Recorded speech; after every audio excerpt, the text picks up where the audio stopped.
The Swell Season Podcast is recorded by the NewsStand studio at Rockefeller Center in the heart of Manhattan and is distributed by the Swell Season Surf Radio Network.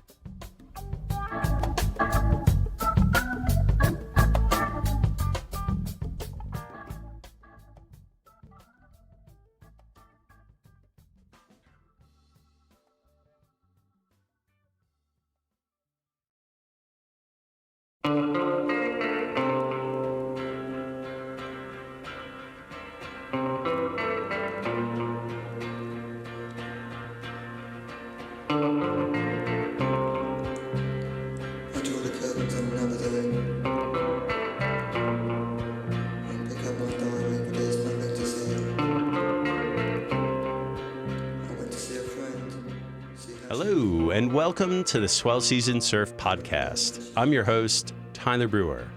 Our guest today is someone whose work quietly weaves its way into our visual landscape, whether we notice it or not. His art is part history lesson, part typographic meditation, and part love letter to the handmade. Jon Bocksel is a Brooklyn-based artist, sign painter, and gilder whose work explores the boundaries between language, symbols, and visual art. For nearly 20 years, Jon has been making his mark, sometimes literally, on walls, windows, and gallery spaces alike. His background in printmaking and his fascination with hand lettering, calligraphy, and ancient brush writing all find their way into his work, blending old-world craft with modern conceptual approach. Whether it's a storefront sign in the city or a painted glyph on a canvas, Jon invites us to slow down, look closer, and reconsider the meaning we assign to the written word.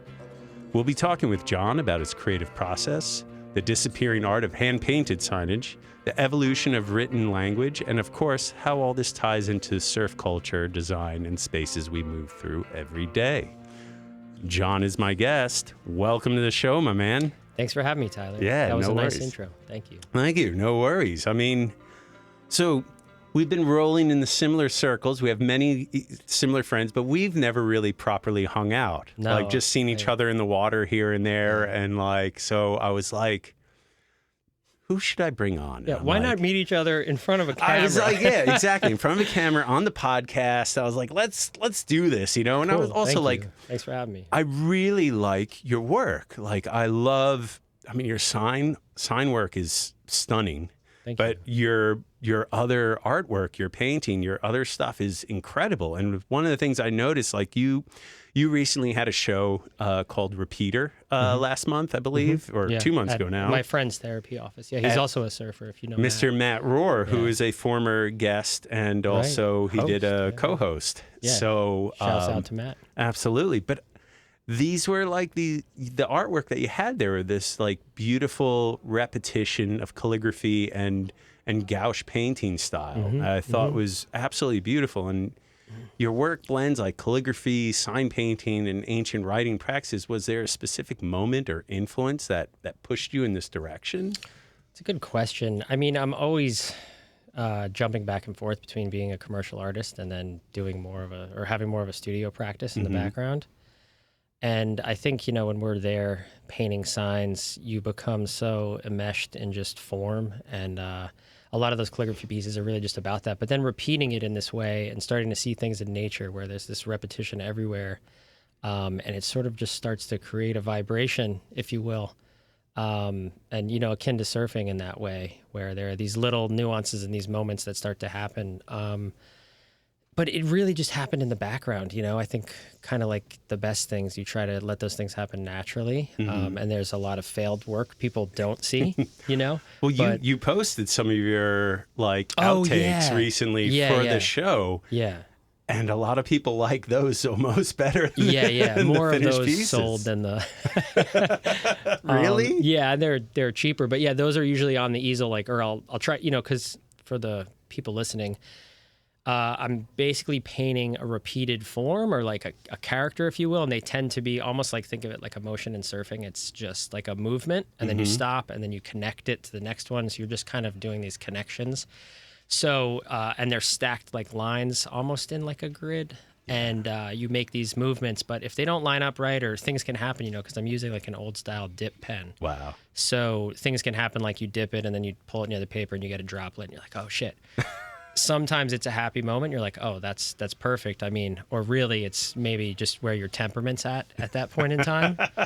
And then those practice sheets, I started to realize like, oh, these are actually kind of interesting. And then they'll sit on the side of the easel. I'll start a new one. And then maybe I'll draw or write down a note when I'm having a thought and I'm working, and then they kind of became this other thing. Well, it feels like also like there's this layering to it, right? Like you have this repetitive kind of calligraphy going on. Like, it's like muscle memory, it's a movement. But at the same time, there's like you changed a certain color or shading in a certain bit, and there's like a lettering or a word or something that you have going on beneath it too. It almost reminds me of those paintings, the artwork that you had to like blur your eyes to see the rocket ship. Yeah, totally. You know? Yeah, I talked about that with a friend, the magic eye. Yeah, there's some weird vibration that happens to your eye, and I guess I should explain. Like, I'm using the dip pen, and I'm doing this very calculated form, right? So one piece is usually 100 or 200 or so of the same repeated forms, but holy shit. Being it's a dip pen, when I run out of ink, you only can get so many strokes.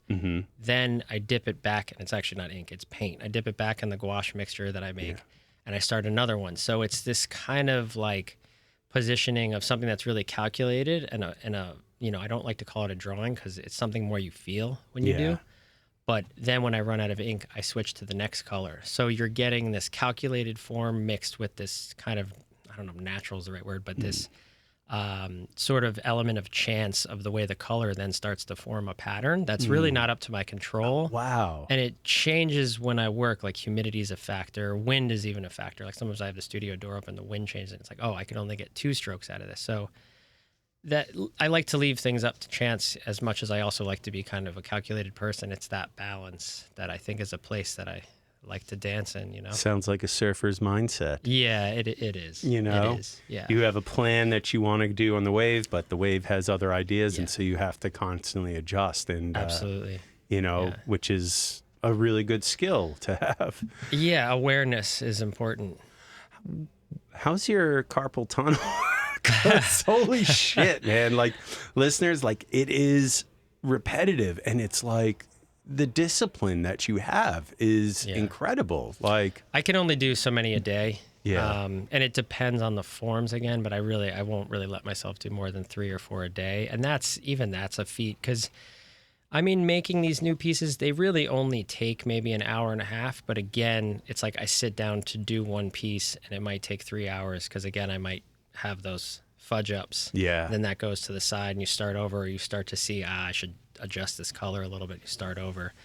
But yeah, if I'm in a groove, there's some days where I can just do one right off the bat, but it's like no more than 3 or 4 a day. It's too much for my hand, but I luckily don't suffer from arthritis. Not yet. Yeah. I have all kinds of tinctures and things friend give me too. I'm a big Tiger Balm and Arnica guy, so let's just go get a massage, man. Yeah, so shouts out to Andrew, storyteller. He's getting his massage therapy license. He gave me one recently after that show. Actually, I was cooked, so he gave me one. It was amazing. So, Mr. DiNicola. Yeah, he's great. But that was the second massage I ever had in my life. One was at a bar mitzvah. Oh, dude, you are missing out. You got to go to Happy Feet out in Rockaway. There's one in Rockaway, huh? So, $60 for an hour. I would never drive home. I'd go surf, get a massage, and just fall asleep right there on the peninsula. That's okay. You know, it's nothing. You don't do an afternoon surf afterwards. You do loose. Get a little nap in between. Where did you grow up? You grew up in New Jersey? For the most part. I mean, I moved around a lot as a kid. Really? I was born in New York, and then when I was 3, we moved to the border of New Jersey, Pennsylvania, so nowhere near the ocean. I lived there till I was 6, and then I lived in the Chicago suburbs from when I was 6 to 12 actually, and then moved back to New Jersey, like North New Jersey, like Morris County, and then moved to Brooklyn in 2001 to go to art school, and just kind of like 2001, I was like, thank God I'm out of the suburbs. I can't do this anymore.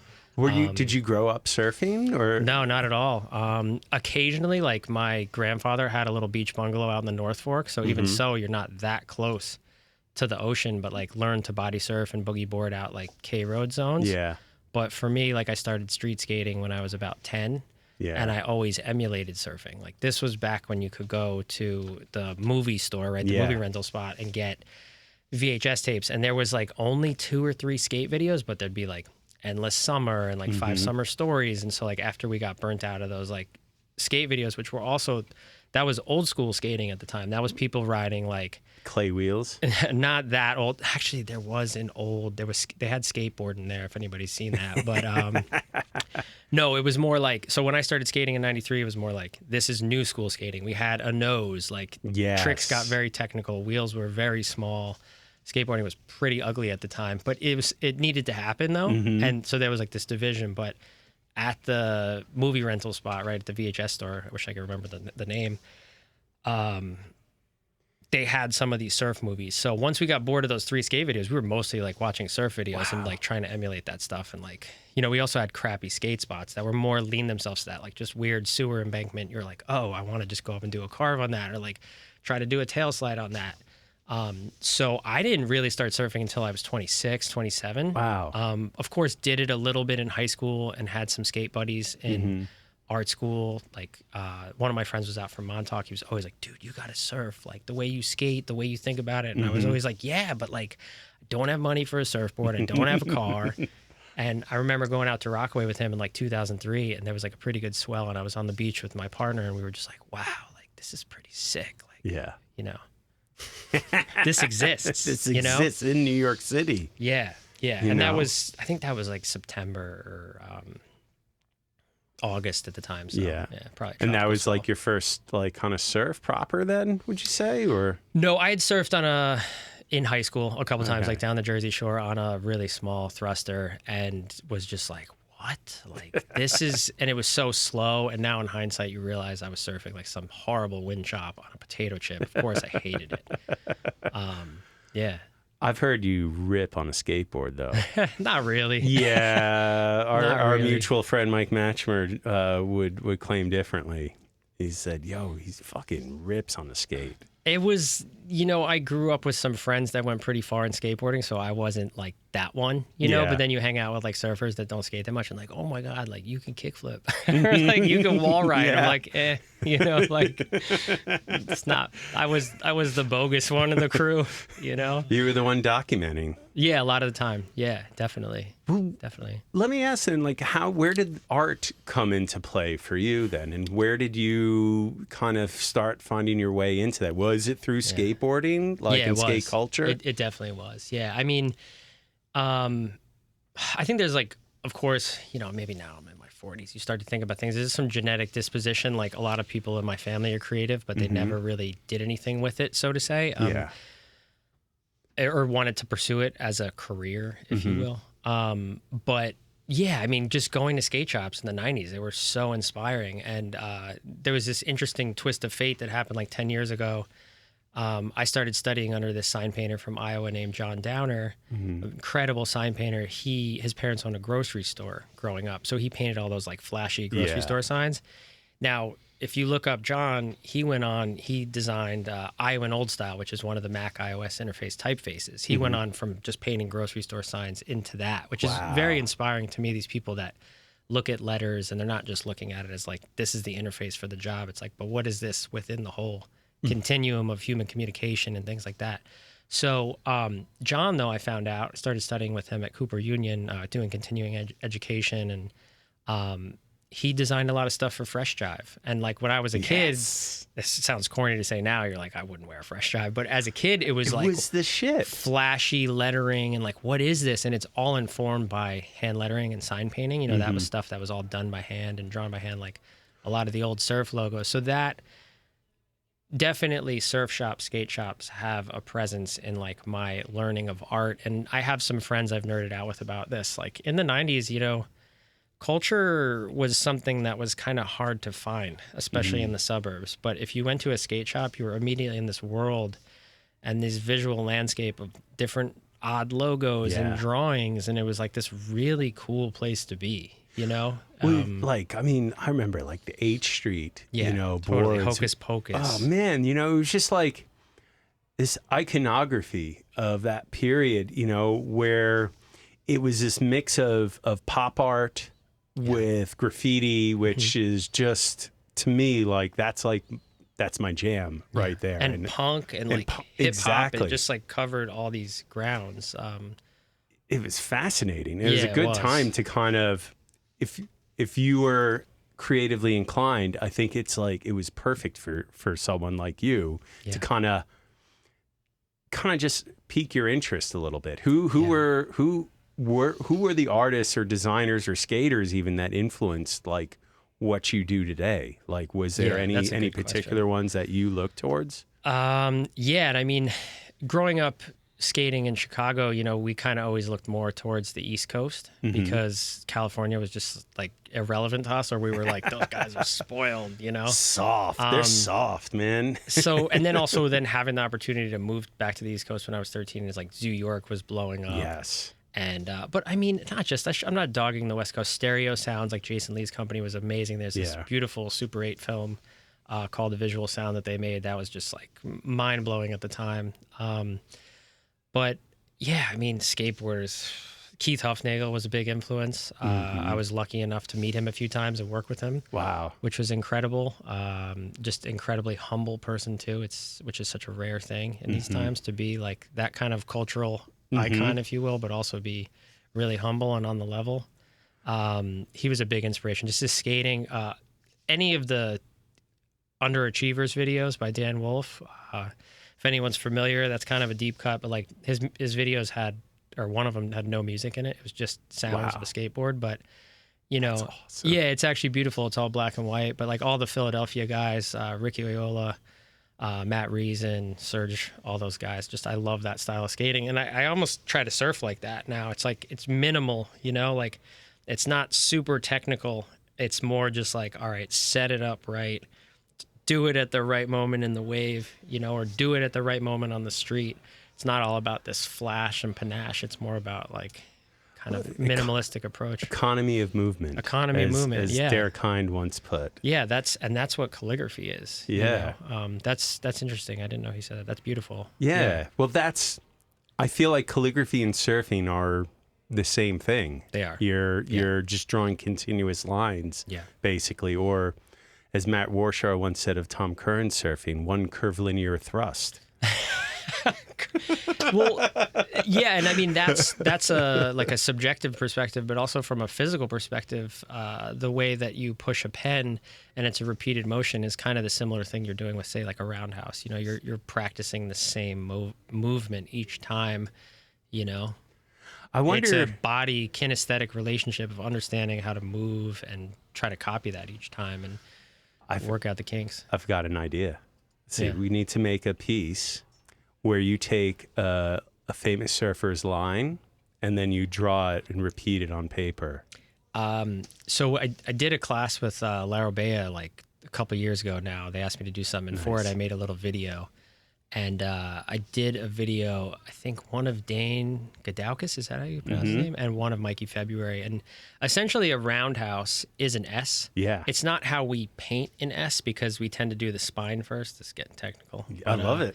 We tend to do the spine first and then we do the tops and the bottoms. But essentially a roundhouse is an S. So I overlaid me doing an S the hard way with his turn. And it was interesting. It really hit. The kids understood it. It really hit with the kids. Just trying to get them in a mindset of like thinking about these things. Thinking about surfing as a canvas as opposed to a athletic endeavor, even. A competition. I try to just, I don't teach a lot, but I do from time to time. And I really try to break people away from that. I don't want to say kids because I've also taught adults, but, try to break people out of that mindset. I don't think this competitive mentality is really good for everyone. Okay, Chandler.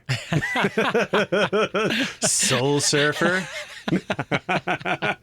Had to zing me somewhere. No, but I mean, look at our politics. I mean, that's the place we're headed in is this competitive mind state. And like, I'm not competitive in the water sometimes. Yeah, right. Like, of course we all are. But that I don't think is the end goal. No, and it it shouldn't be the reason why you surf. I mean, well, I Yeah, mean, maybe for some, it could you be, know, it could be, but I just think there's so much more. You know, you're missing out Completely. on other aspects of it than as opposed to if you're just a competitive surfer, or you're just a shredder, and that's all you want to do. Like, you're gonna be disappointed at some point in your life because your body's not gonna be able to handle that. And I imagine, like, as you've gotten older, both with your surfing, skating, and your art, I feel like we lose a certain athleticism as we get older. And so we can't be like constantly energized and double pump bottom turns or whatever, you know, like we learn to be more efficient with our body and our movements. And especially in surfing, I feel like I am much more like I can draw out a line so much more smoothly than I used to. And it's so much less frantic. And, you know, like when you're young, you're like, you know, and I imagine like that's what happens though with your artwork too. That has definitely, been a direction with these new pieces. Yeah, I would say that's so. Yeah. What, like, so then what, like, when did you really start to take the art seriously and something that you wanted to study? Because you went to Pratt, which is like one of the greatest, you know, design schools in the world. Where did that motivation come from? Oh, are you about to be like, it's not actually that good. It's kind of shit. But no, I'm not going to say that, but I was a horrible student. I mean, Really? we're talking like I was like a C and D student in high school. My parents or my dad's going to listen to this, but don't say that. But no, I was a horrible student. But I loved making art, and I kind of realized at a certain point where I was just like, fuck it, I'm just going to put this all into my art. I wasn't engaged in the academics in high school, and it took a turn because then when I did go to Pratt and I started learning more about world history, I was like, oh, wow, this is fascinating, but that's because this isn't some watered-down version. These are really good teachers, and this is really good material, and it's a narrative maybe I relate to a little bit more, rather than like public school in New Jersey. It was pretty watered down, you know, you could imagine. And if you don't have the right teacher, you know, introducing you to those things, you don't see the pragmatism of learning it, you know? Yeah, completely. So, I mean, much to the chagrin of my father, he was like, oh, God, I don't want you to go to art school. Like, what are you going to do for a living? And I was like, you don't realize this is all I have. Like, this is, you know, even when I was in high school, I was painting, and I was painting signs a little bit for my high school, and I was just something I was enamored with.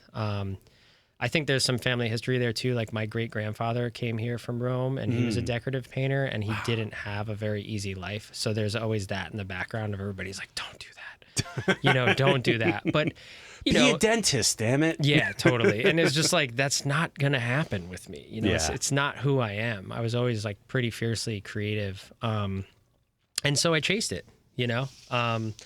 But I went there to study painting, and I was like completely floored when I got there by the way that, you know, some kids could draw. And, you know, it was like, I think my second day of class where they're drawing from life or a nude model, and I'd never done that before. And I was just like, this is so intimidating. That's very difficult to do. Like, people don't realize like the human body is so nuanced and things. It's not just like drawing a building, you know? So for me, I was like, this is so intimidating. And it was good for me. I really got humbled. Did it make you feel very insecure? Oh, hell yeah. A bit down. Was it very...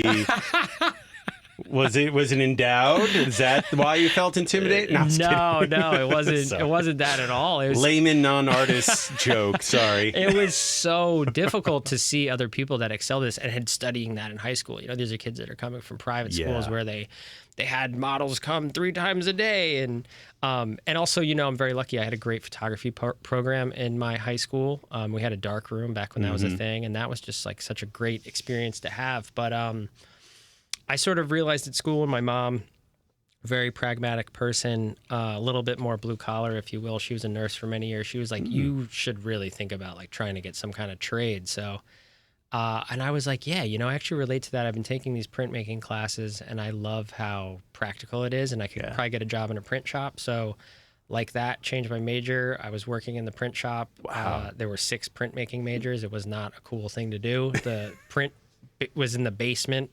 It was smelly. There were chemicals. It was great. That sounds awesome. Yeah, actually. I was like, this is awesome. Getting high on fumes. Yeah, you want to learn how to screen print on skateboards and like Yeah. make T-shirts and like exactly. you know, which is not really was very well respected at Pratt. But I didn't care. I wanted to do what I wanted to do, which I know I sound like such a selfish person, but I think you have to follow, you know, who you are, you know, to get anywhere. So well, it led you to where you needed to be, you know. Yeah, exactly. And it's like, I'm curious, like I know I had a lot of friends. I went to the new school, so I had a lot of friends who went to Parsons, and like there was like, I remember them all complaining about like their first year. One of the things they had to draw like a circle, like nonstop, like 100 times perfectly. Did you have to do that? Like, was that how did you train your hands to be so stable to be able to do some of these works? That's a good question. I mean, yeah, it definitely helps working in the commercial field, keeping my hands and my eyes moving, so to say. Yeah. But no, we didn't have to draw a wheel. One of the crazier things from school that was just like so outlandish was they gave you a Bic blue ballpoint pen and you had to draw this ridiculous wood engraving. It was like this 15th century Jesus on the cross with the apostles around him. So there's 13 people in the drawing, if I'm doing my math right. And it's all this drapery, and you had to bring it was a fairly large drawing too. It was like say like 20 by 40 inches. Oh my gosh. And you had to bring it back with the pen with no ink left in it. It was just this like, I mean, it was like torture. It was like, what? Yeah, and the teacher proceeded to throw somebody's drawing out the window. No. During that, I remember telling my mentor John later about that. And he's like, "That's horrible. You should never do that." I was like, "Yeah, that is kind of like that's fucked up. It's kind of traumatizing." But my drawing was no good. But luckily, it wasn't mine that went out the window. It's because you didn't leave a drop of ink. Oh, I didn't finish the pen. Oh, you didn't? I remember like having like a piece of paper on the side, just drain this fucking thing. You know what I mean? Drain this. Yeah, totally. Start sucking on it. You know? it was so whack. The first year art school was rough. It was weird. It was just like, honestly, it was like boot camp. It was just the amount of workload they gave you was preposterous. And then once that was over, again, I kind of realized I do have this other yearning and this need to learn about other things, other social things, other social sciences, etc., world history even, that I really didn't pay attention to in high school. So it was a good like experience many for me. Yeah. You know, well, it takes like the right setting sometimes to learn. So then when did the sign making start to come into play for you? Good question. It's a great way to subsidize your art habit, if you will. You know, and it allows you obviously to interact in this world, but it's also like a legitimate art form. It's a trade. It's a legitimate trade. Yeah. I mean, it's a legitimate trade, but it's also a somewhat respected art form too. You know, it's like there are people like, you know, who do that, and it's almost like this pop art kind of thing, I feel like. I don't know. Yeah, it could be depending pop art or just really pragmatic uses like designing typefaces for a computer. Yeah. People spend decades on those. They don't realize like decades go into designing that work. And now I don't design fonts per se, but I design lettering. I won't bore people What's the difference? That's a good question. Okay, so essentially a font is a system. So a font is like saying... a whole alphabet of...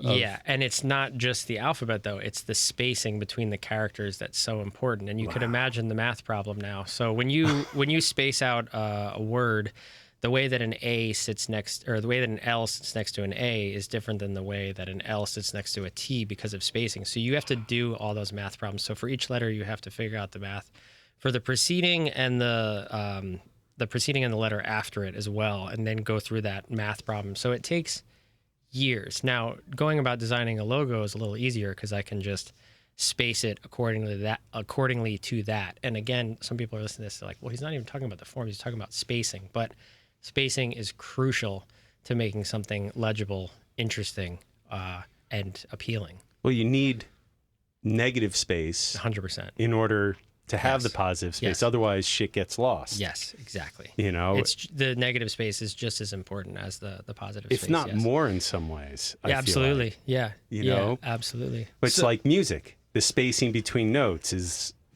extremely important. Yeah. And so there is no silence. That's what John Cage says, right? There is no silence. Exactly.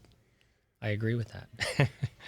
It's super cool though. Like, I mean, it's interesting because it's like, I feel like you have been coming up in a world where I feel like people have started to show more appreciation for this style of work, this trade. You know, you look at the success of like Jeff Canham, you know, sure. whose stuff is taken very seriously in the surf world, at least, and obviously the art world too. You know, but that sort of stuff, and the Barry McGee stuff even is a little bit kind of borders on that. Yeah, too. He worked as a printmaker. He studied printmaking. Surfed for them once. Man rips. Yeah. Man rips on really. But to answer your question, like, you know, when I got out of art school, I was like, I got to find a way to make a living. And I was working in print shops. Mm-hmm. I was doing letterpress printing. And so I was around all these letter forms again. And at art school, they really kind of pushed that stuff down. Because I remember, like, my sophomore year of school, I was using some lettering in my screen prints. And a lot of teachers were like, don't do that. Like, that's crap. Like, that's like, even I remember one teacher, like, that's blue collar. That's like a little too obvious. And I was just like, no, the point is that it is obvious. The point is that it is something you have to read. Like, it's sort of what I'm going for. But, you know, you're like, all right, whatever, bury that. But when I was working in the print shops, I started to realize this love and this affection I had just for letter forms and how people spend hours and decades and whatever building these forms that work together and are balanced. And then I started, I had a friend that said, hey, my friend has a barbershop. He needs his truck painted. So I was like, okay. Painted his truck. It was an absolute disaster. I really didn't know what I was doing. I didn't have the right brushes, the right paint. In fact, I was smart enough to make a sketch before I embarked on this. Made a sketch, showed it to him. It was in Spanish. It's not my native language, but, and, finish like 3/4 of the truck, and he shows up, and also like it was one of those things supposed to paint in the garage, then it's like 95 degrees out in the sun, you're there painting it, and here you are, you're like at art school, you're like, how am I gonna make a living like doing this, you know? I gotta figure out how to formalize this or whatever.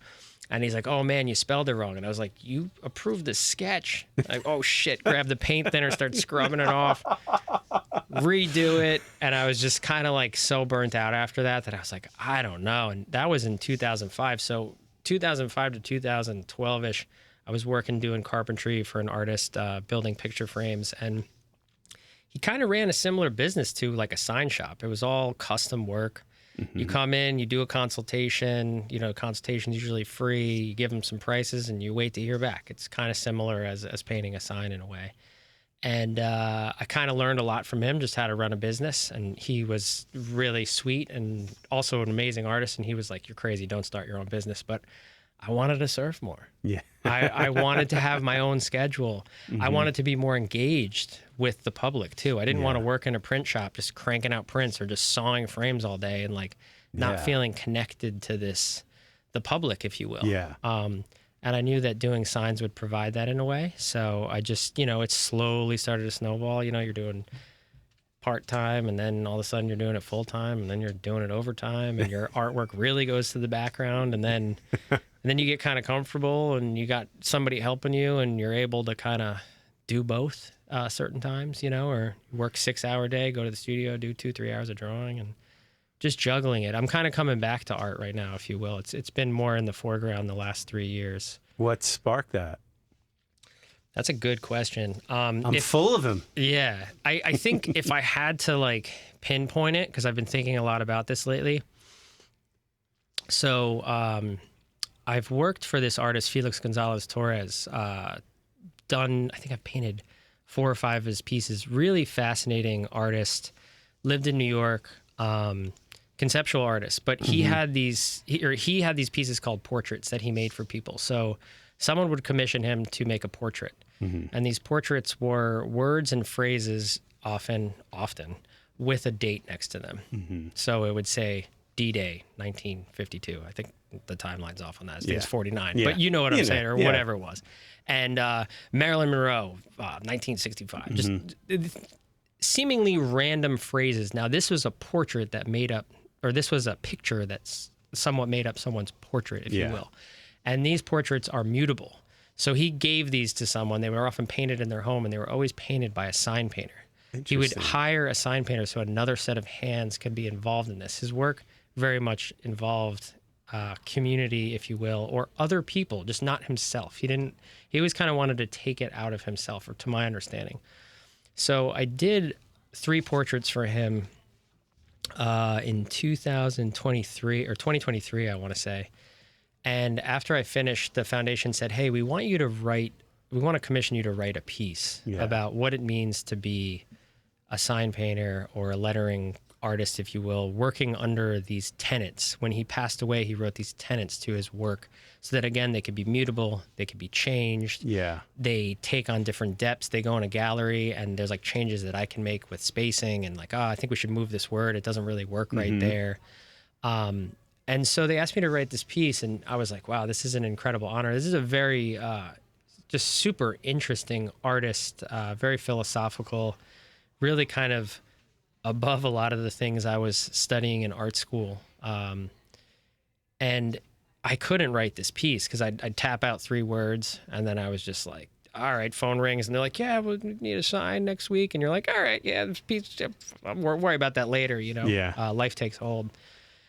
And then it just came to a point where I was like, I really should do this, both like for myself and, you know, for them. I think it would be a really good experience for me, though, to really put this stuff down in words. So I just realized, I was like, I can't write this in New York. So I had a friend down in the Caribbean. I like to go down there and surf, and I called him up. He lives in this neighborhood, and he's like a little, very small village. And he's like, just like, can you get me a house rental for January? Nice. I was like, I got like $400. You know what I mean? Yeah. Like, not a lot of money. And I know you can find that kind of stuff around there. So he calls me back, and I find a place, and I go down there, sight unseen, rent the place. Hot, dusty, no air conditioning, no window screens, mosquitoes, and I'm like, perfect. You're like Rocky going to LA to train, man. You know, it's like Eye of the Tiger. You gotta get the Eye of the Tiger back. I guess. I mean, yeah, maybe I haven't seen that movie in years, but that's probably there in the back of my head, you know. So gotta start at the bottom again. You gotta go back to the roots. Just tapping out this essay, and of course, like, I mean, you know, trying to write for 2-3 hours a day and then go surf and, you know, jump back and forth. But it really allowed me to put a lot of these ideas together, and then at the same time breaking from writing and working on these repeated patterns, because I was just really getting down to the essence, you know, thinking about just these repeated forms that we see constantly, both in the visual facade of storefronts and things like that, but then also in nature. You know, there's visual patterns around us constantly. You know, we're surfing little wind ripples, if you will, form a pattern on your eye. And I think there's something to that there. I can't explain that, and I won't ever probably try, but it's something that fascinates me still. I mean, I thoroughly enjoy it. Like, I really like the patterns that you've been doing. And I also like, it's funny because, like, you know, I have my friend Jeremy Dean, even, he does like this thing where he takes American flags, pulls them apart string by string, and then ties them back onto a needle. Oh, wow. And like puts it back onto foam core. And it's like, wow. This process, it's not so much about the end result even, it's about the process. Yeah, like he could easily have like people do it, he can mechanize it, but it's about the fact that he did it by hand. And I think the same with yours. It's like this, the fact that you did it all by hand, this repetition that they all look almost exactly alike, but they're not. Yeah, they're not. They're a little fucked up. Exactly. Yeah, because they're human. Exactly. There's something about that. And I think there's an appreciation for that. And I was curious, like, how you feel then as someone who's almost like gone, I don't want to say backwards in terms of technology and doing it, but you've taken a step back as opposed to other people who have, you know, AI, everything's done with, you know, now you just prompt it, you know, and I'm curious, like, how you see that affecting your work at all or influencing it. It's a good question. I've never used AI. I think actually that's a lie. I used it the other week because I got like a prompt that said like, use AI to alter this photo. I was like, let me just try this. But it's so bad for the environment too, from what I understand. So I'm just like, no, I'm not doing that game. Like, that's just, I do enough with buying surfboards that I just try not to even tap into that. But no, I think that's actually why it's more interesting in these times, is because And in fact, I mean, calligraphy is almost like computer science in a way. You know, Yeah. you're using this like XY axis to create these forms, and they're repeating, but yet you can't repeat it perfectly each time. And I think that's the point. I think that's almost just the point of life, is that nothing is ever going to be the same as it ever was. It's always new and interesting for the first time every time. You know, that's like something that I think Baldwin said. That's what it is. That's what makes it special. There's repeating, and there's repeating patterns, and there's repetition, but it's still not the same every time. There's patterns, but they're still not the same every time. That swell angle you think is going to be great next week, it doesn't mean it's going to be, because maybe the sand shifted. Yeah. You know? Maybe your mind shifted. Even in wave pools, it's never exactly the same. There's always going to be some little variation, some droplet, some bump that's going to be different than the last time. Or perfect reef breaks even. It's always, and that's why we keep coming back to it. Yeah, that's what makes it special. Yeah. And I think like your work, it's like I could keep going back to it and keep finding something slightly different, or noticing a slight subtle change or subtle pattern. You can even see like, oh, this is where he probably got tired, or this is where he ran out of ink. This is like trying to deduce almost what was happening in that process. Yeah, absolutely. Yeah. What is like your sign making process like, actually? Like, how do you take in a customer? How do you determine what sort of style, what sort of colors, what are they looking for? How much of a say do you have in their logo and sign when someone comes to you? It's a good question. And right now I'm not taking on too much work where I don't get to design the work as well, because I think that's where the magic happens, right? It's like going to a surfboard shaper and being like, it's like going to Mark Petroselli, shouts out to Mark, and Faction being Surfboards. like, hey, can you make me Channel Islands dumpster diver? It's like, that's so whack. Yeah. You know what I mean? But people do that, and that happens with me. People show me other people's work. If it's slow, you got to do it. But for the most part, I tend to do the whole design to then paint and implement whether it be a storefront or sign for a vending machine or a truck. I'm thinking of the last couple jobs I did. Do you interview or investigate? Yeah, them? definitely. I love to start out with a phone call and just see like, well, what are you trying to do? What is your ultimate goal? And then there are social implications to certain kinds of lettering and certain colors, of course. So that's just persistent. Like Italian restaurants are going to get certain colors, and French restaurants are going to get certain colors. Also, then there's applications of gold leaf. I do a lot of glass gilding, and that's something where it works for certain places, but other places I'm like, I don't know, like that might be like a little too ostentatious. You're selling $5 tacos, like, or whatever, $3 tacos. Like maybe you don't really need that. Like maybe you're going to kind of scare people away a little bit. What's glass gilding exactly? It's a good question. It is the process of adhering gold leaf to glass. It is a very old technique. There's one way in which I do it called mirrored gilding, where you're laying the sheets of gold on the glass with water gelatin size that you make. You make the glue. The glue is like water, so you paint water on the surface, the glass, that is to say. And then as the gold gets close to the glass, there's a capillary action that happens. I don't even know what that means, but that's just what we say. But no, there is this really odd action where you pick the I guess I need to preface. The gold leaf is so thin. If I pull, like when I work gilding, I can't have people within 5 to 10 feet of me, because if you walk by, just your body movement, the sheet will just fly away. It's like very, very thin tinfoil, if you will. So you pick up the gold leaf with a gilder's tip, which is charged by electrostatics. So you charge it on your arm or your head, whatever. You pick up the gold, it sticks to that. Now, when it gets close to the surface with the water, it shoots from the tip onto the glass, and as it dries, as the water disappears, it dries a mirror finish. Wow. And then you go, after you get all the gold on, and it takes a couple layers, you then put your pattern up or your template, and then you have the letter forms. You paint the letter forms, you wait for the paint to dry, and then you remove the excess. And wherever you remove, or the gold stays where you painted, essentially. It's almost like batik. It's like a resist. Wow. Holy fucking patience. I guess so. I mean, people say that about me, but I'm just like, no, like I needed to make a living. Like, I mean, the first gold leaf job I did was an absolute nightmare. And if you see, there's not a repeating pattern here. Well, but it's like surfing, learned. you push through, and Yeah, I did something for a publishing company. It was way out of my league, but I was like, I'm going to figure this out. And it was perfect. They're like, you could only do it during the weekend. I was like, perfect. Lock me in there. But there I was at like 4 a.m. Like, oh my God, like I am screwed. And I was able, I probably went over budget with buying a bunch of extra gold, but I learned something super valuable. So God, it all worked out. And yeah. Fuck. I don't know. I would have to take Ritalin to do that. Yeah, I don't coffee, but I don't mess with any of that stuff. I think That'll you have mess to you be up. so in touch. I mean, I'm sure people would do that, but not for me. I'd be too. No, you have to be focused. You have to be aware. Like it sounds like you have to have that focus over a prolonged period, which I think in today's world, our attention spans are so short. Yeah, they are. I was curious, like, what do you do to maintain that mental mindset? I think surfing, that's where surfing comes into play. That's like the, not the middle ground, but that's the back to reality check. It's such a reality gauge.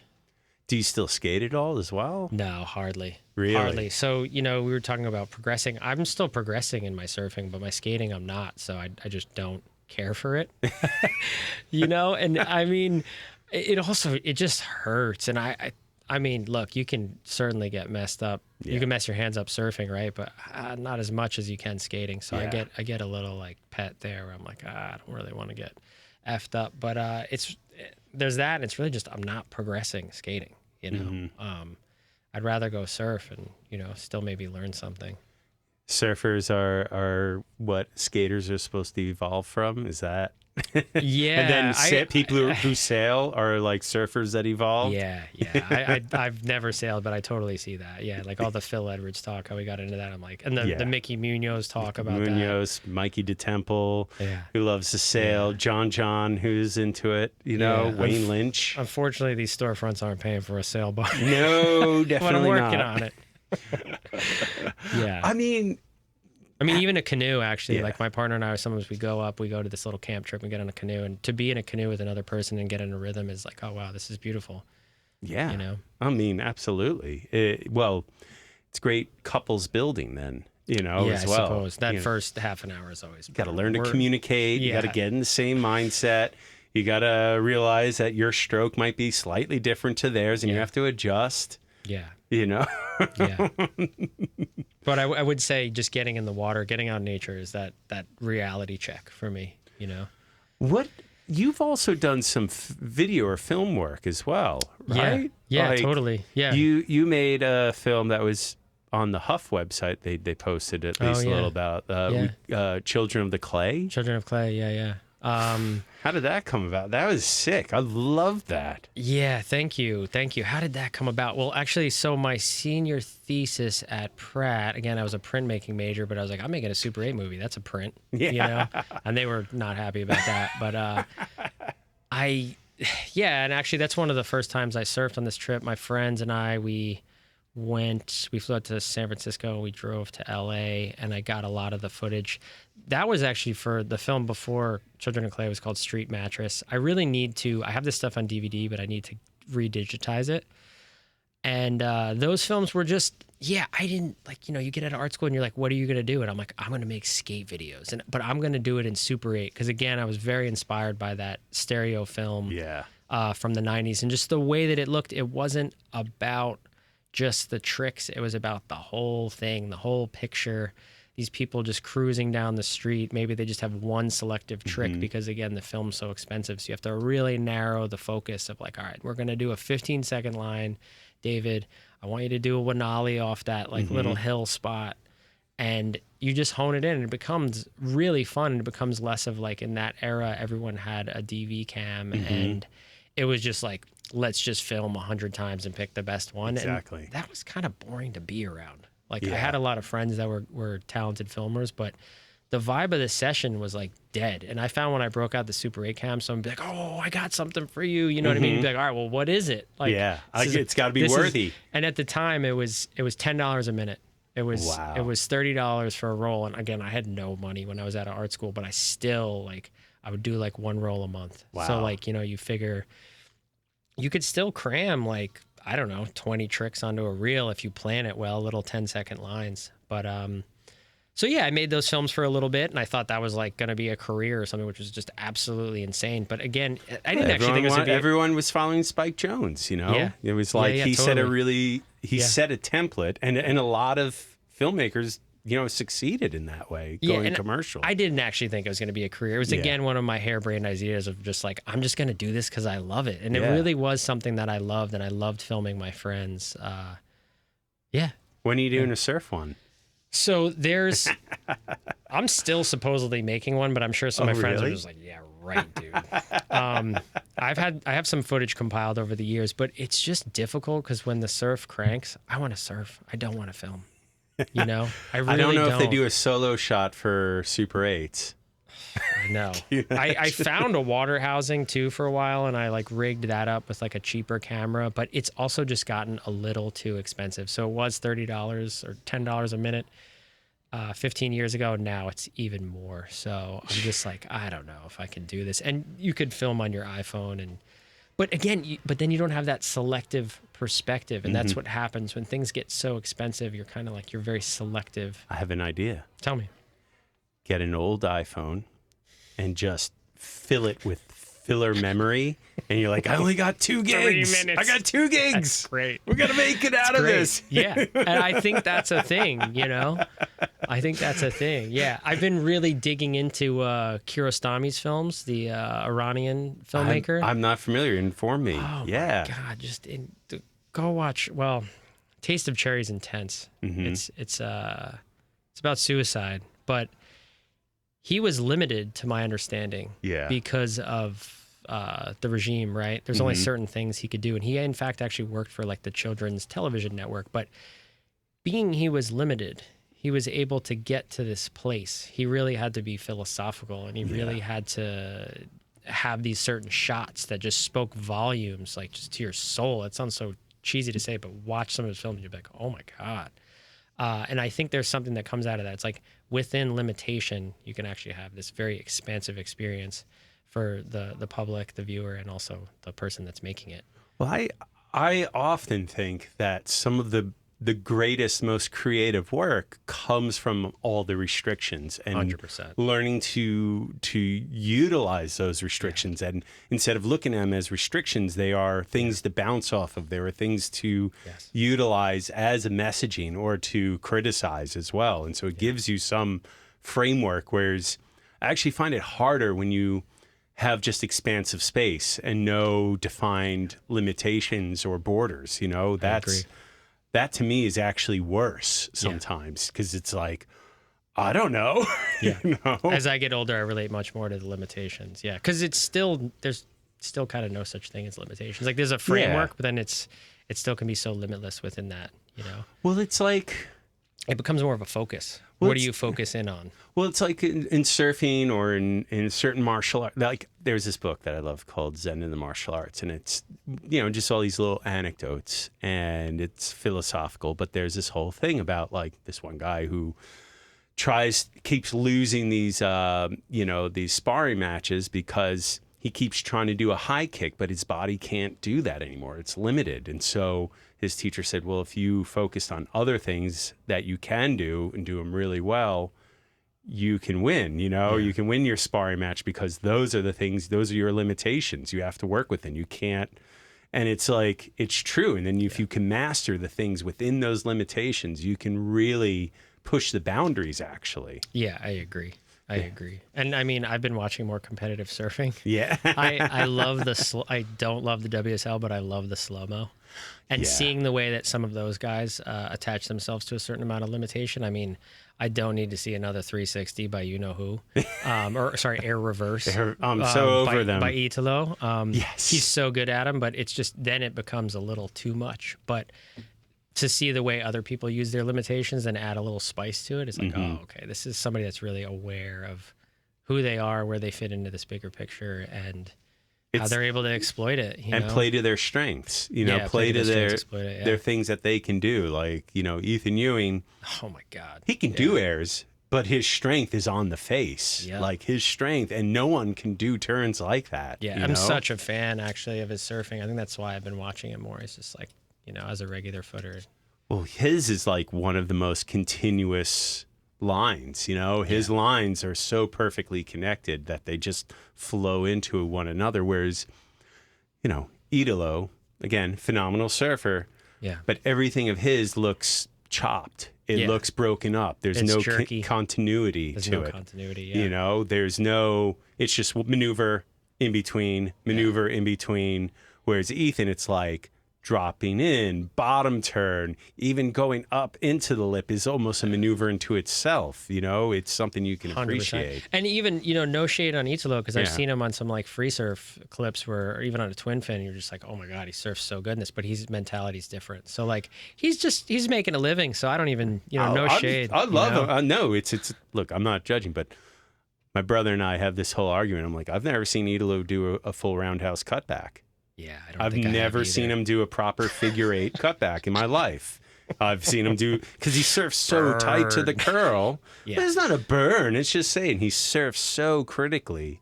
He never goes out onto the shoulder really to completely agree. Do a proper cutty. It's always a slash instead. Yep.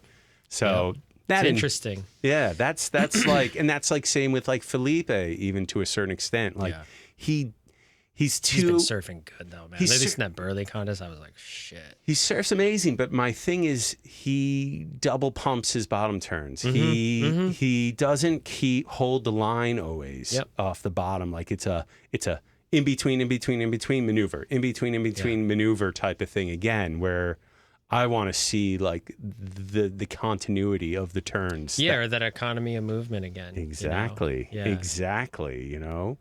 What artists are you looking towards now or look to inspire you? That's a good question. Jeez. I don't really look at a lot of art. Really? I don't in these times. Of course, I do a little bit on Instagram, things I see, but I'm actually not looking at a lot of art right now. Yeah, I'm just kind of working on my own thing. And sometimes I think that's a good thing for me to sort of have the blinders on. Just to be myself, if you will. And even within that is like, that's such a joke, right? Because we're all in this continuum. We're all walking on the backs of giants. But I sometimes find it's a bit of blinders. So the art that I look at is usually my friends, I just saw Juan's show that he had at this bodega the other day, and that was just beautiful. I love that. I love the space, how it was a store that people are then confronted and confounded by art where they might not expect that. And I love that. But that's your experience. Work. A little bit. That's your signage. Yeah. That's totally like unexpected in a way. Yeah. Yeah, a little bit. Yeah. We were also talking before the show, and I wanted to dive into this actually, like how you sound like someone who likes to create in a vacuum almost, with not a lot of distractions. Definitely true. But being a sign painter requires you almost to be performative. Yeah, and that's the thing is signs are not art. Yeah. They point direction, and art asks questions. That's how I've always seen it. So now I've split the medium. I did a performance piece in 2013, maybe it was 2012. In San Francisco, where I was painting signs on the street for free for people in the Tenderloin in San Francisco. If you're familiar with the Tenderloin, it was quite an experience. So I do like to kind of dance between the two. I don't always want to be so like definitive, like this needs to be in that box, that needs to be in that box. But does that answer your question? Yeah, I mean, like it's a conversation, I'm just posing it out there. But no, it's like, that's fascinating. What was that like being in the Tenderloin, doing this performative art, basically? Crazy. Were people tell you like what they wanted, or were you just doing the signs and like, here you go? Well, I made this, it wasn't a truck. I made a push cart, and it said because. I'm really racking my brain here to even remember what because meant. So it was BCAUSE, and it was the Broadcast Center for Archival Usage, and I can't even remember what it stands for, but it was some kind of acronym that you walked past and you're just like, what? Like, what is this about? And, in the Tenderloin, there are a lot of people with time on their hands, if you will. And so people would just be like, what? Like, because what? Like, what are you talking about? And like, you'd just be like, I'd be like, come on over. I'm making a sign. They're like, you're making a sign? And then automatically you see people get all warm and gushy. And they're like, oh, wow. Like, I've made signs before. And that's the thing about signs. You know, I didn't come up with this quote, but someone said this once. Some amazing sign painter, I can't remember their name. Everyone's made a sign in their life. You know, everyone. So I think a lot of people are attracted to it in a way because we've all tried. We've all made a lemonade stand sign. We've all made a sign, no parking or whatever, or happy birthday dad or happy birthday mom. We've all done that. So people are intrigued by that. You know, it's kind of a humble art form, if you will. And people would just come up and then it just became about a conversation, you know. And you're sitting there and you had people... make me one that says no peeing in the stairwell. These people keep, and you're just like, oh God, like rough. You know, you really get to hear people's, and then the other people come up, hey, I got a bike shop down the street. Can you make me a sign that says free air? And then you're like, free air? That's kind of interesting. That's like, That's a fun to say. Yeah, and you're just getting through all those motions and painting those. I would say the signs were really not that great, but it wasn't about that. It was really hard to focus, and I'd have people coming up behind me and everything like that. But quite an experience. I think performance art, I mean, painting a sign in a window is very performative. I know to not paint signs on a Friday night in the Lower East Side. I've had to do that before. Who would go to the Lower East Side on a Friday anyway? God, I was ready to just jump off a bridge during that job. And people banging on the window. Look at this guy. You know, what are you doing? Yeah. What are you making? Yeah, Oh, but God. but I do love it when kids walk by. Those are the ones I try to impress the most. I don't care about the Wall Street guy or even maybe the famous restaurateur that stops and looks and pulls his glasses down. No, I'm looking at that kid to walk by and be like, wow, what is he doing? And maybe instill something in them that they might want to paint signs. Because you hear about that all the time, kids seeing, and I didn't have that experience, unfortunately, but you hear a lot about like, oh, I got into signs because when I was 14, I saw, you know, Chuck whoever painting a liquor store and I was just blown away. And then he pulled out some brushes and he gave me a brush and the rest was history. And I think that's what it's about, you know. Do you research like the different styles of signage that has in the past, and like is there a certain era that really appeals to you in terms of sign making and style? Lower East Side, 1930s to 1940s is amazing because there's all these signs in Hebrew, Spanish, Italian, just all, and you can see how they were bringing their different cultural iconography to New York. And a lot of these photos are in black and white, so then it's also fun to be like, oh, I think they use like yellow with like a white shadow. You know, you just kind of go through your head and you can see like, oh, that's a gold leaf sign. But just there was such incredible signage at that point in time. And then in the Lower East Side in general, it was just, I'll try to send you some images and stuff, just stacks of signs in not in every different language, but a lot. And then signs, of course, in I think it's Mandarin, but I'm not sure if Mandarin or Gotta Chinese wonder languages. where all of them went. The sign painters, yeah. Well, a lot of them switched over to vinyl, you know, when that stuff started happening. And I think my generation is lucky because, you know, my trade really blew up around like 10, 15 years ago. And it was when we were all on our phones a lot. Yeah. And I think a lot of people were coming to me because they were sick of that. Yeah. They wanted this antithesis. They wanted this to the fast, quick technology. They wanted something custom. They wanted something handmade. They wanted something tailored that wasn't a font from the internet. Well, it's all about like, I feel like there's this desire to return to analog amongst certain people, you know, whether it's records or typewriters even, or calligraphy, handwriting, like it or even like just going back to a flip phone, you know, like I feel like there's an urge for many people to kind of go more analog again because there's something unique, there's something special, there's something timely about it. You know, and it's a very specialized craft where also you're somewhat unique. There's not a lot of sign, at least I don't know, of how many like hand-painted sign makers are out there. There's not a lot. And I mean, I saw that and was like, yeah, I mean, it wasn't like a career move as much for me as much I realized, you know, my temperament and my hands are kind of made towards something more handcraft based. And doing that work in my 20s in print shops and framing, I was like, yeah, I think I'm really just more of kind of a crafts person for a living than working in an office. Yeah. You know? But it's certainly a direction we're taking, you know, even under AI, we'll see. I'm actually convinced that I mean, I'm seeing it. My work is not dying.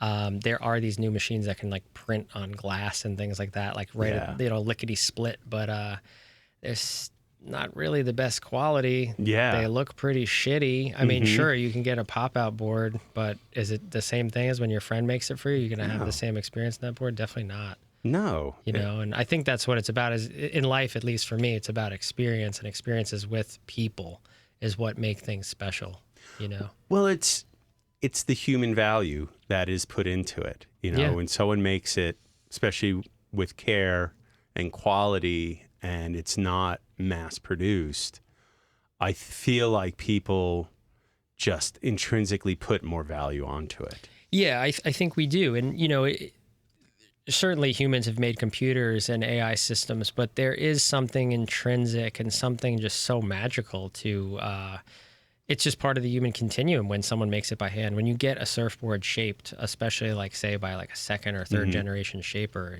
there's something special about it where you're like, wow, this is something they learned from their father and their grandfather, and you're just like, wow. You know, have you ever tried shaping a board? Yeah, I have. Yeah, you have. Andrew and I shaped a 6'3" single fin flex tail. Ooh, just going right to the deep end, huh? That's some Andrew and I.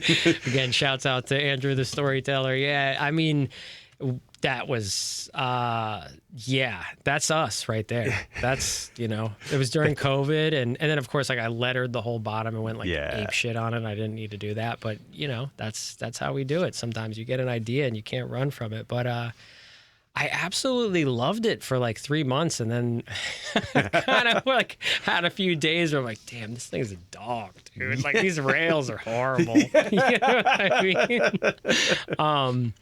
But I did get to ride in some bigger surf, and the tail hums a little bit, which is pretty wild to experience, like that flexible tail panel. What did you do? What did you make out of that, the tail panel then? It's fiberglass. So you shape the whole board, and then you dig out like about 10 inches from the tail, and you leave just the fiberglass, but the foam's gone. Then we just put like EVA foam or a yoga mat on top. Yeah. Like the Pendarvis style. Yeah.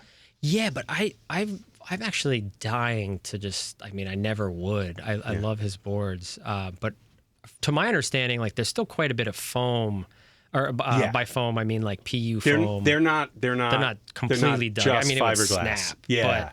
But I still think it's like, I mean, how thick is the remaining PU? That's my question.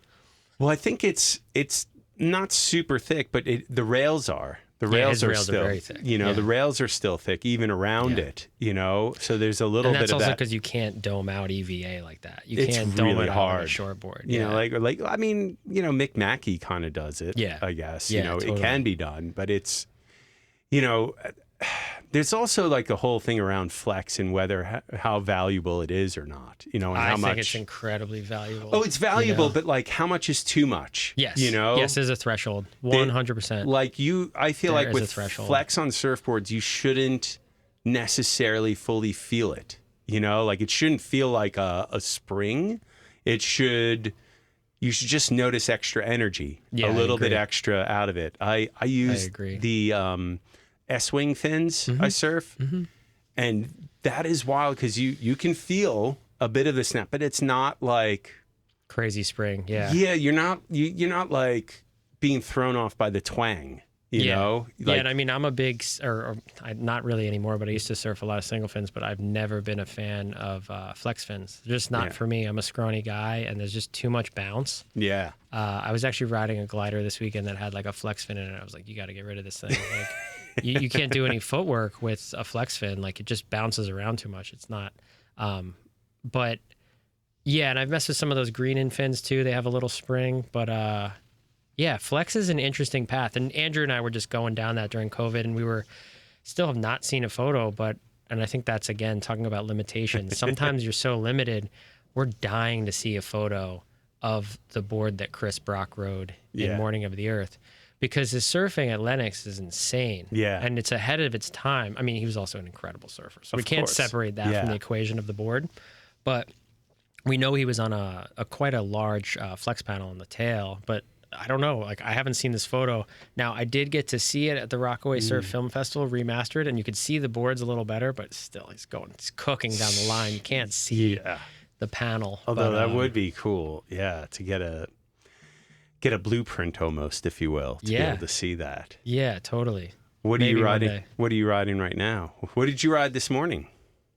I rode a 7.3 hull that Joe Falcone made me. How were the waves? The waves were shit.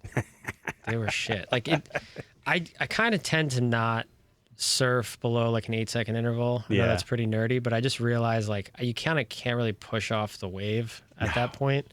I had fun. I got a wave towards the end I was excited by, but I've been riding thrusters. Really? Interesting. Yeah, my friend Bo was in town last year, and he stayed with me and made me like a 6.0 thruster, and I've just been really into like 5.11 6.0 thrusters, a little longer than me. I just took it on a surf trip and creased it, so I'm heartbroken. But it was a good surf trip. That's what I've learned, good surf trip. You know, like it was heartbreaking, honestly, just heartbreaking. But I've been really into thrusters actually. I was a big single fin guy for a while, and then we got into the flex tail thing because I was like, it's a certain limitation with single fins where they don't have like enough hold, and they get weird when you put too much tail rocker on them. Yep. So then I don't know. Then it was like I was riding twins, and then it was twin with a trailer, and now I'm just like, fuck it, I'm riding thrusters. I'm all about the quads. Interesting. Quads for New York because it's all down the line, so you just need that speed. You know. But you're a skater. I'm also a backhand surfer in Rockaway, so that's a whole different. And I do love the twin trailer and that setup.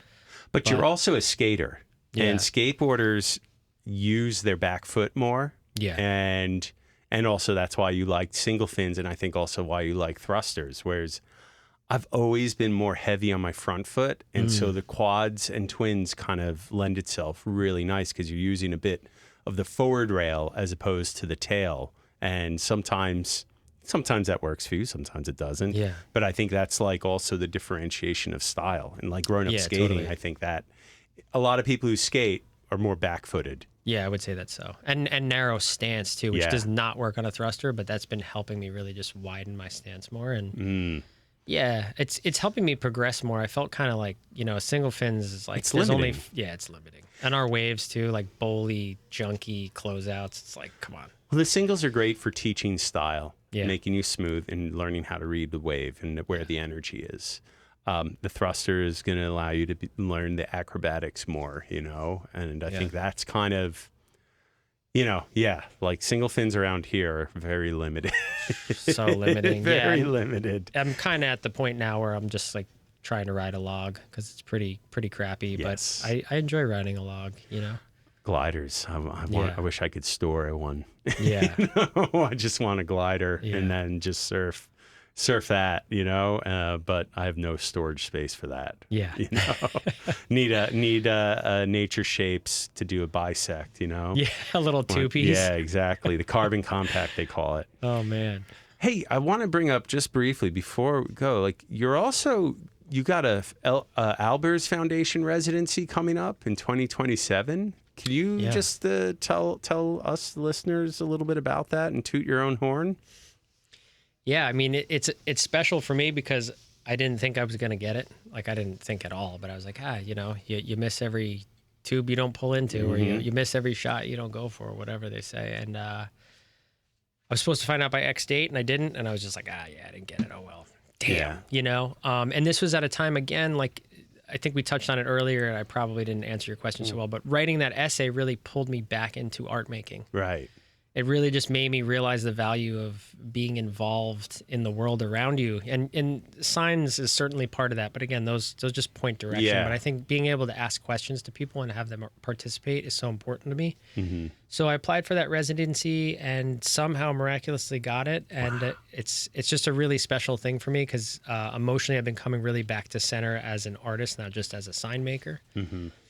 And I'm just really looking forward to having 2 months to just make my own work and turn the sign work off. I'll probably be doing, I'll be doing it in the winter of 2027. So it's just going to be a very focused time.